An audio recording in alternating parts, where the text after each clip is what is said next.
ફરીથી એક નવો વિડીયો લઈને આવી જશો મિત્રો। આજે આપણે સેવપુરી બનાવવાની છે, એ તો દેશીની સ્ટાઇલમાં। તો મિત્રો સૌથી પહેલાં સેવપુરીમાં તો કાંઈ અઘરું નથી, આપણે ચટણી સમજી લેવાની છે। તમે જોઈ શકો છો, આ તો રેગ્યુલર ચટણી છે, એ તો બધા બનાવતા જ હોય। ત્યાર પછી આપણે તેમાં ખજૂર અને ગોળ અને આંબલીની ચટણી બનાવવાની છે મિત્રો। એ ચટણીનો સાચો ટેસ્ટ છે।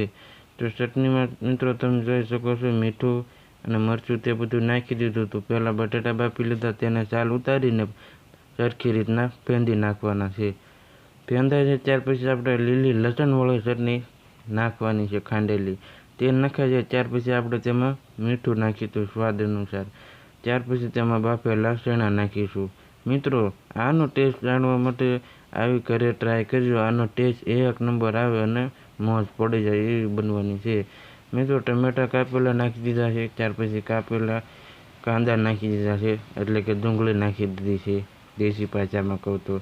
ત્યાર પછી તે બધું મિક્સ કરી લેવાનું સારી રીતનું। ત્યાર પછી આપણે મોળા મમરા નાખી દેવાના છે। ત્યાર પછી મિત્રો તેમાં તીખું સવાણું પણ નાખી દેવાનું છે સાથે સાથે। તમે જોઈ શકો છો મિત્રો, આવી રીતની તમે ઘરે બનાવજો, આનો ટેસ્ટ એક નંબર આવે। અને ખજૂર આંબલીની ચટણી તમે બનાવજો ઉકાળીને, તેને મિત્રો ઉકાળવાની, તે બધું નખાઈ જાય ત્યાં સુધી પીગળી જાય, ઉકળી જાય, ઉપાડો આવી જાય ત્યાં સુધી ઉકાળવાનું છે મિત્રો। તમે જોઈ શકો છો, આ બધું મિક્સ થઈ ગયું છે। પછી તેમાં આવી રીતની પૂરીમાં ભરીને તેમાં સેવ નાખી દેવાની છે। આમાં તમે દહીં નાખી શકો અને ખજૂર આંબલીની ચટણી નાખી શકો। બાકી તીખી ગળી ખાટી ચટણી તૈયાર છે, તમે જોઈ શકો છો, એક નંબર લાગે મિત્રો। તમે વિડીયોમાં નવા હોય તો વિડીયોને લાઇક કરજો અને અમારી ચેનલને સબસ્ક્રાઈબ કરજો। ફેસબુકમાંથી જોતા હોય તો અમારા પેજને ફોલો જરૂર કરજો।